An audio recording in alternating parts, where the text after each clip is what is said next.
Kevin, very good, very good. Donc,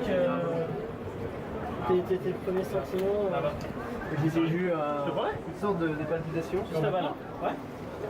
Hot dog et bière à volonté. Hot dog et gratin. C'est tu l'as.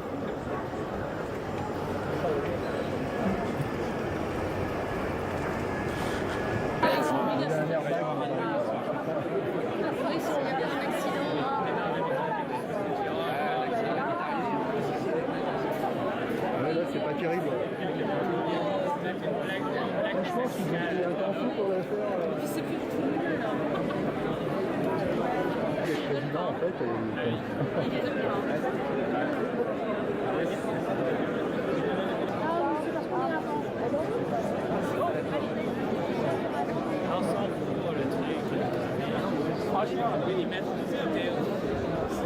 Non mais il y a assez d'étoiles, assez de feu, assez de rouge, assez de... Allez, on démonte.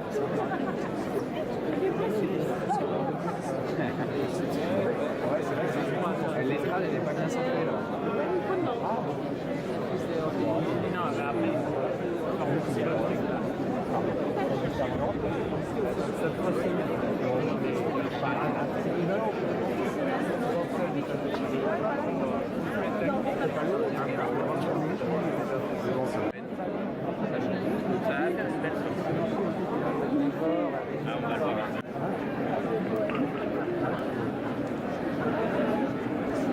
Tu te mets en HDR on ou pas? En photo? Non, Moi je le mets en on. jamais. Sur ce genre d'appareil par contre. Ouais.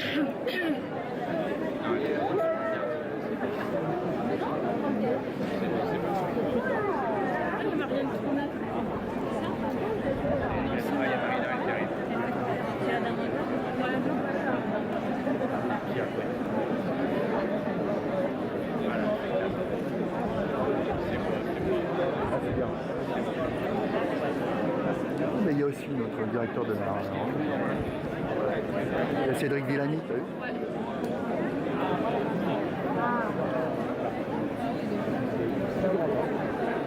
Tu vas pouvoir les chatouiller. Vous voulez vous mettre plus près peut-être parce qu'il y a des gens debout. Et accueillir Monsieur François Hollande, président de la République, et Monsieur Stéphane Richard, président directeur général d'Orange.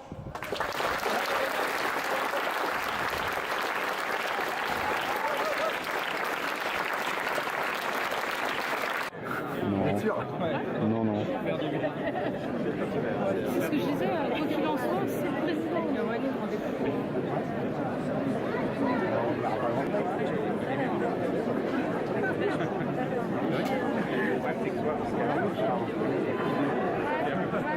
C'est bien, si je peux laisser avec toutes ses mains. Il arrive là. Il approche. Il est là.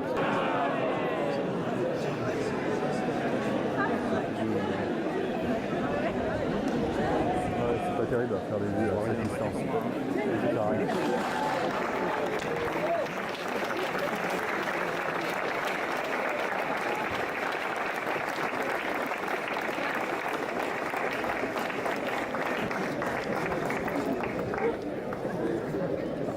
Monsieur le Président de la République, Madame la Ministre, Monsieur le Préfet, Mesdames et Messieurs les parlementaires, Monsieur le maire de Châtillon, Mesdames et Messieurs les élus, Mesdames et Messieurs.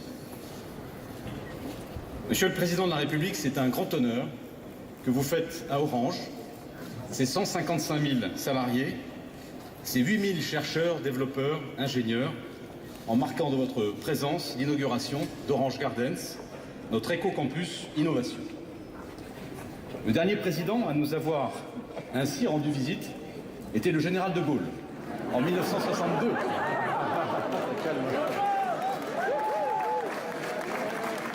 C'était en 1962, à Lannion, en Bretagne.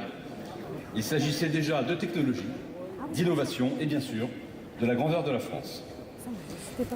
Monsieur le Président, vous êtes ici dans le vaisseau amiral de l'innovation d'Orange, connecté à l'ensemble de nos centres de recherche et d'innovation partout dans le monde. Orange Garden, c'est un campus certifié haute qualité environnementale de 72 000 m² qui accueille près de 3 000 salariés que je veux naturellement ici saluer chaleureusement.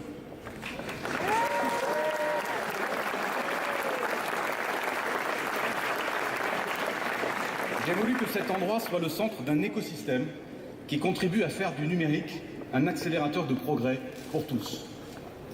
C'est un lieu de rassemblement, un lieu d'une grande richesse, c'est un centre d'expertise et de savoir-faire tourné vers l'avenir. C'est en quelque sorte une incarnation de l'entreprise digitale et humaine que nous ambitionnons d'être. Toutes les équipes qui travaillent ici sont des acteurs de la transition numérique en cours. Pour eux, nous avons pensé ce site pour qu'il soit le lieu de nouvelles pratiques collaboratives pour favoriser la transversalité, l'agilité et l'ouverture. C'est la méthode One Roof pour faire travailler sous un même toit des personnes issues de différentes équipes autour d'un projet commun, comme on vous l'a montré tout à l'heure, Monsieur le Président, pour la nouvelle box. C'est l'Open Innovation, pour innover ensemble avec tous nos partenaires industriels, académiques et bien sûr les startups qui sont très présentes sur ce lieu.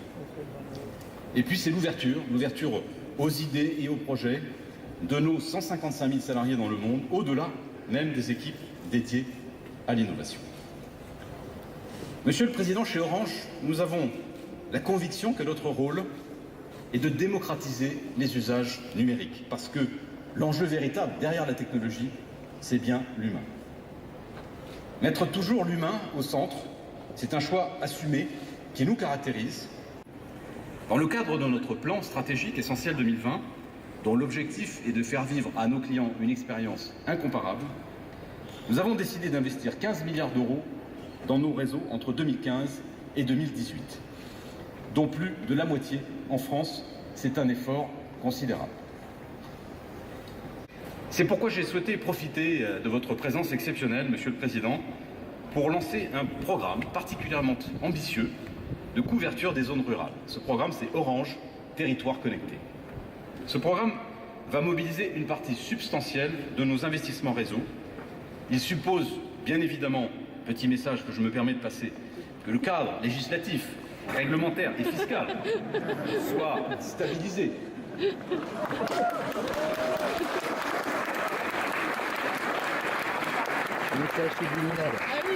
Et que la régulation demeure comme elle l'est aujourd'hui, vraiment incitative à l'investissement.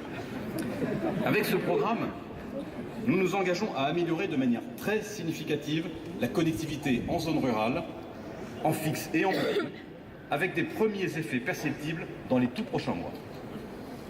Tout d'abord, pour l'Internet fixe, nous allons améliorer très fortement les débits Internet pour 1 million de logements français en zone rurale dans l'année qui vient, et 2,5 millions d'ici à fin 2019. Pour atteindre cet objectif, nous allons lancer 3 actions. Premièrement, nous allons rapprocher la fibre de nos clients pour augmenter considérablement les débits ADSL. Nous amènerons la fibre jusque dans nos répartiteurs actuels et nous déploierons au-delà la technologie VDSL. Ces solutions amènent un bénéfice de débit immédiat, tout en permettant une évolution à plus long terme vers la fibre. Deuxièmement, nous voulons être le premier partenaire des réseaux fibres d'initiative publique. Non seulement en apportant notre expertise pour construire et exploiter ces réseaux avec les collectivités, mais aussi en tant que fournisseur d'accès Internet. Fait fusionner le design de l'architecture des bâtiments au milieu desquels nous nous trouvons aujourd'hui à la finesse organique des nervures d'une feuille d'arbre, évoquant ainsi la circulation des idées et l'énergie de l'innovation, traçant la mission de ce lieu unique. Cette œuvre, ainsi que les 2 signatures qui la soulignent, ont été réalisées intégralement grâce à des imprimantes 3D tridimensionnelles. Et maintenant, Mesdames, Messieurs, Monsieur François Hollande, Président de la République.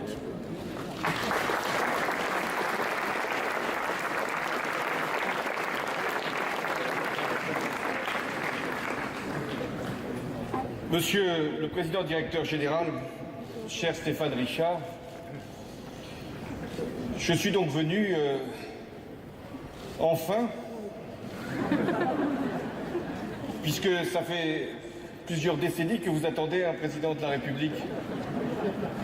Moi, pour ce qui me concerne, j'ai pris mon temps, mais surtout fait en sorte que je puisse venir un jour où il fait beau.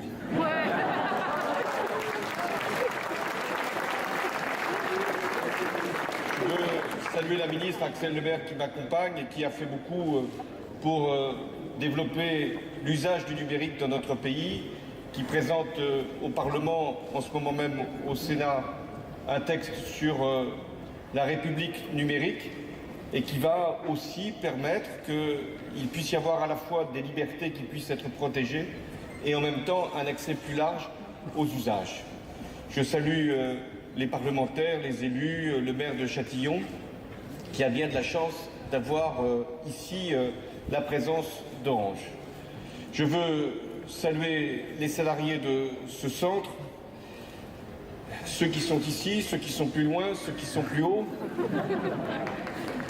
Bref, tous ceux qui contribuent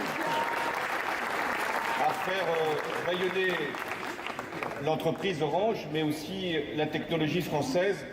Et elle m'a été présentée avec une facilité déconcertante pour des sujets aussi compliqués, où on a fait semblant de m'expliquer simplement que je puisse accéder moi-même à ce qu'étaient les services d'Orange. Je veux saluer le président du conseil scientifique, Cédric Villani, et ici il y a des chercheurs qui travaillent avec les salariés d'Orange Gardens et avec aussi des start-up, parce que vous êtes ici une forme d'écosystème qui permet justement d'avoir cette réussite à travers cette conjugaison de talents. Ça paraît loin, France Télécom. Dans ma génération, il y avait même la Direction générale des télécommunications. Fut un temps, il y avait même un ministère des PTT. Enfin là, je vous parle de la génération qui a connu le général de Gaulle, c'est-à-dire la mienne. Et puis, il y a eu la séparation d'abord, puis la création de France Télécom, et vous avez cessé de connaître des évolutions, des révolutions même, avec la téléphonie mobile en 1992, avec l'Internet pour tous, avec le haut débit ADSL, la 3G à partir de 2003, la convergence mobile téléphone fixe à partir de 2009, et puis la 4G. J'ai bien compris que vous étiez les premiers, pour ne pas dire les seuls, à partir de 2012. Dans le même temps, c'est vrai, cette aventure a exigé beaucoup d'adaptations, beaucoup de changements. Et je mesure ce que c'est pour un pays et ce que c'est pour une entreprise. Faire que le changement ne soit pas vécu comme une inquiétude, comme un abandon, mais au contraire comme un progrès, tout en faisant en sorte de rester héritier d'une histoire. Emmener cette entreprise vers le futur sans qu'elle n'oublie rien de son passé. Être capable de faire face à la concurrence que vous avez fait et en même temps de rester les premiers. Donc il a fallu que vous, personnel de toutes les générations, vous puissiez faire en sorte d'accompagner l'entreprise, voire même de la précéder. Je sais ce que ça a pu représenter aussi comme interrogation quand l'entreprise, il n'y a pas si longtemps, pouvait être menacée dans son existence même. Et qu'il a fallu, là encore, faire un certain nombre de réformes et procéder à des investissements très lourds pour aboutir aux résultats que l'on voit aujourd'hui. Cette transformation numérique, pour ne pas dire cette révolution, elle n'est pas simplement technologique, scientifique, elle est aussi sociétale. Parce qu'en permettant l'accès de tous aux usages, vous changez aussi la société. Le rapport que chacune peut avoir avec l'information, avec la connaissance, avec la culture. Et en quelques années, il y a eu des pratiques, des habitudes qui ont été bouleversées, y compris dans le rapport à l'image ou à la télévision. Il n'y a même plus de séparation entre Internet, la télévision et la téléphonie. Tout cela est rassemblé. Il y a eu, sur le plan des contenus, aussi des mutations très importantes.